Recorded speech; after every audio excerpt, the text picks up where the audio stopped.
Hello बच्चों, तो कैसे हैं आप सभी लोग। मेरा नाम है जदेश विलियम और हम बात कर रहे थे अपनी केमिस्ट्री सब्जेक्ट के बारे में। उसके अंदर हम लोगों ने जो सीरीज स्टार्ट करी हुई है उसका नाम है हम लोग का बायोमोलिक्यूल, जो कि हम लोगों की ना केवल एनसीईआरटी के अंदर और 12th क्लास के बच्चों के लिए, परंतु जो नीट की तैयारी करने वाले बच्चे आईआईटी की तैयारी कर रहे हैं उसके लिए भी बहुत ज्यादा जरूरी है। तो हम लोगों ने अभी तक उसमें क्या क्या देखा, हम लोगों ने मोनोसेकेराइड अपने सारे खत्म कर लिए थे। उसके बाद हम लोग बात कर रहे थे डाइसेकेराइड की, जिसके अंदर हमने अपने लास्ट वीडियो में दो डाइसेकेराइड खत्म किए थे। एक का नाम था हम लोगों का सुक्रोज और दूसरे का नाम था हम लोगों का माल्टोज। आज हम लोग ये वीडियो पूरा डेडिकेट करेंगे अपने तीसरे डाइसेकेराइड के लिए, जिसका नाम है हम लोगों का लैक्टोज। देखिए, तो सबसे पहले हम लोग बात करते हैं लैक्टोज। जब हम मोनोसेकेराइड पढ़ रहे थे तो हमने बहुत अच्छी तरह से समझा था कि जब दो मोनोसेकेराइड आपस में जुड़ते हैं तो उनके बीच में एक लिंक काम करता है, यानी कि एक लिंकेज होता है जिसका नाम क्या होता है, ग्लाइकोसिडिक लिंकेज।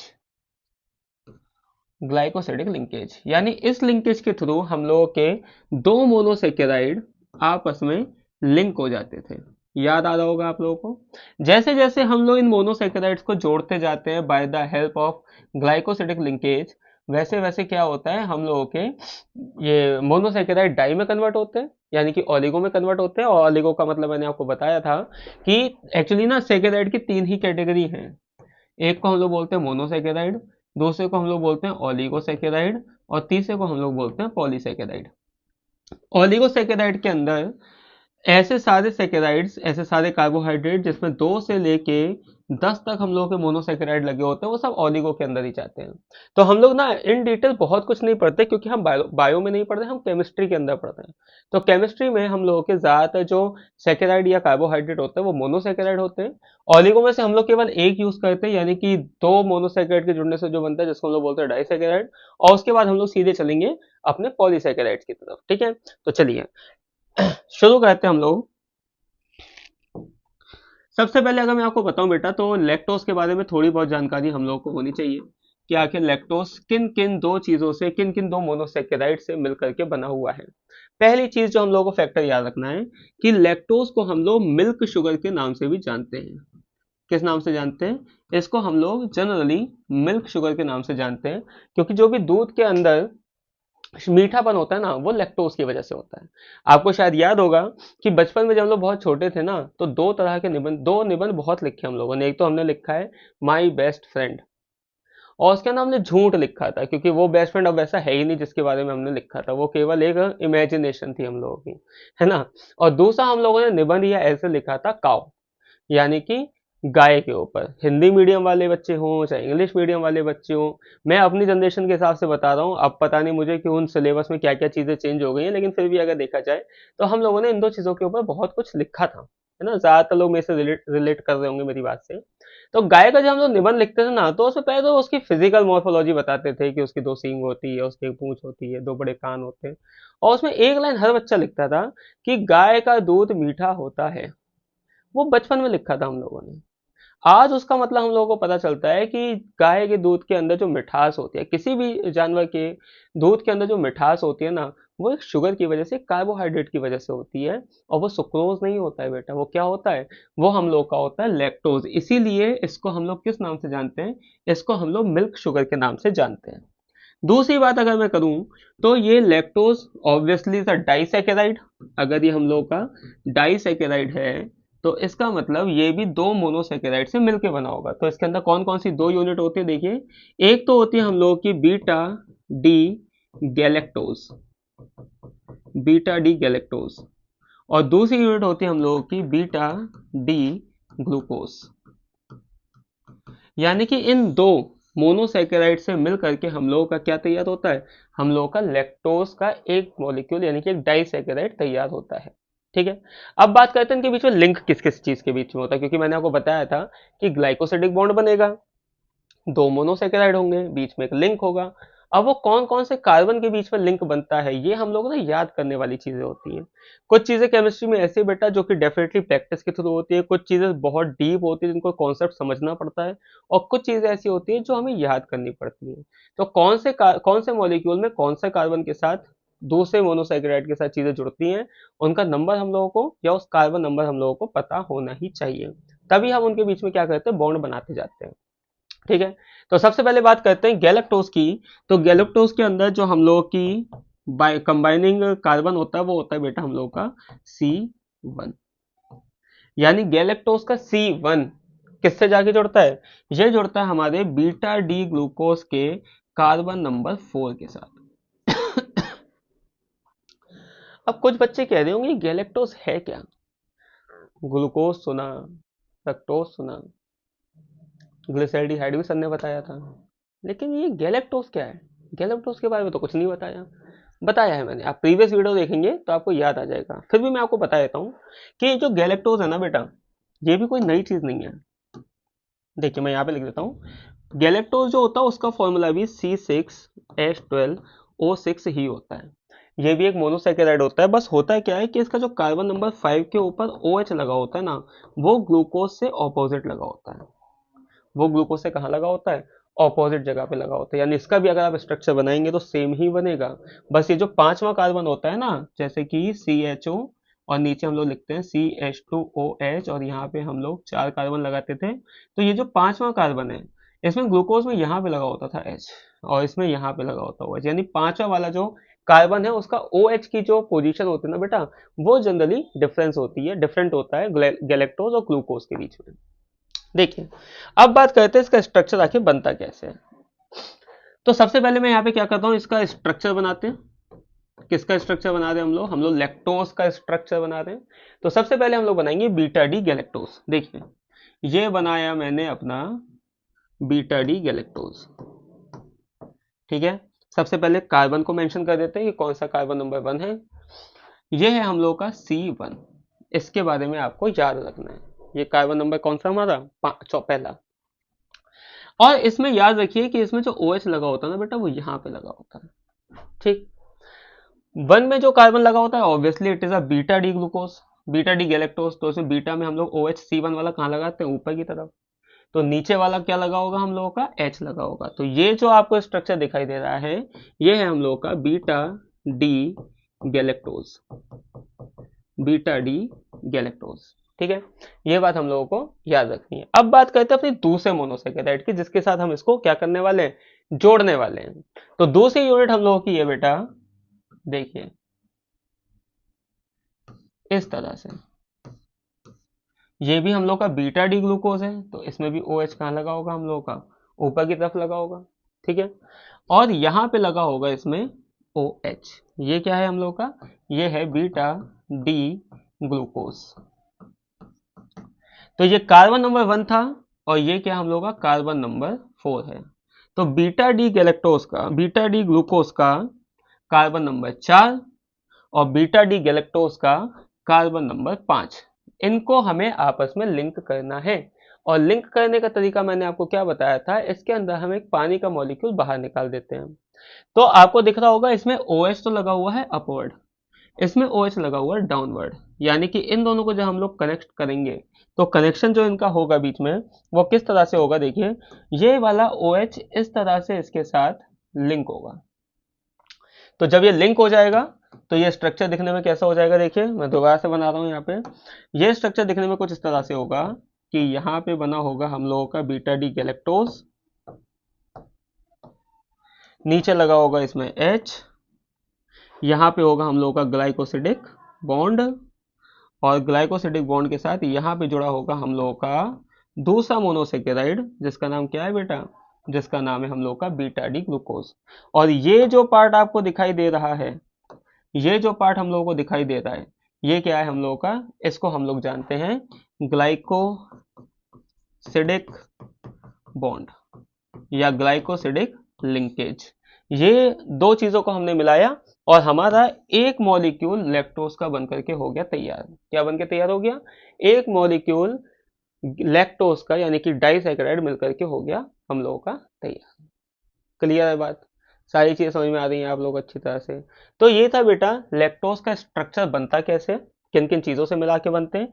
याद रखिए हमेशा बीटा डी गैलेक्टोज और बीटा डी ग्लूकोज, ये दो मोनोसैकेराइड होते हैं जो आपस में C1 और C4 के through by the help of glycosidic bond जुड़ते हैं, और इनसे बनने वाला जो हम लोगों का डाइसैकेराइड होता है उसका नाम होता है लैक्टोज।